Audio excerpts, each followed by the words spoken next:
Well, first and foremost, Bitcoin is not a fiat currency. It costs over $1,000 to create a Bitcoin today in electricity and computing costs. Second, the value of Bitcoin is linked to the number of users and the number of transactions.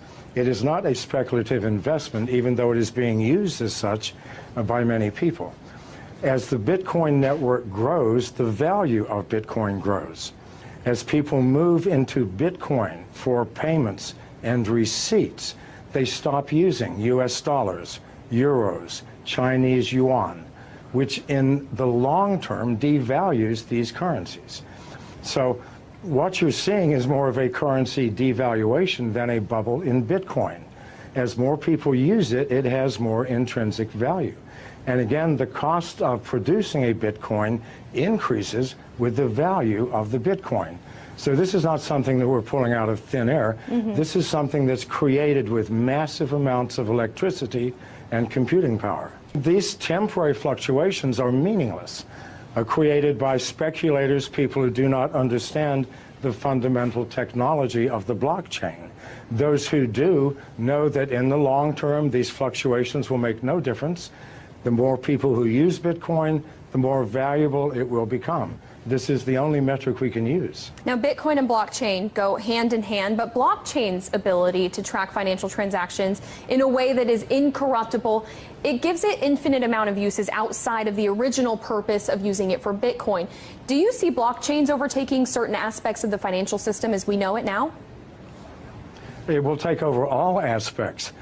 People think that Bitcoin or the blockchain is owned by someone, by a company or by a consortium. No, this is strictly a mathematical formula that nobody owns, that we are all participating in.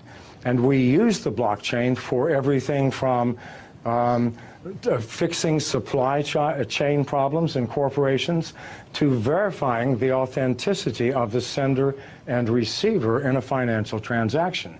It is the most powerful technology that the world has seen, I believe, since the invention of agriculture. Well, keep in mind, as Bitcoin grows and grows in value, other currencies, national currencies, are going to decline. So the advantage to using Bitcoin, the advantages are huge.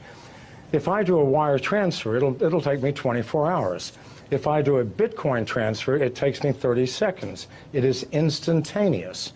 I know people who do not use any other currency now other than Bitcoin. They buy their houses, their cars, everything using Bitcoin by connecting to other users who sell the things that they need. As more and more people use this, what will happen to national currencies? They will obviously devalue. They have to. So that 500,000 includes a massive devaluation in the US dollar, which absolutely has to come if Bitcoin continues to grow at its current rate.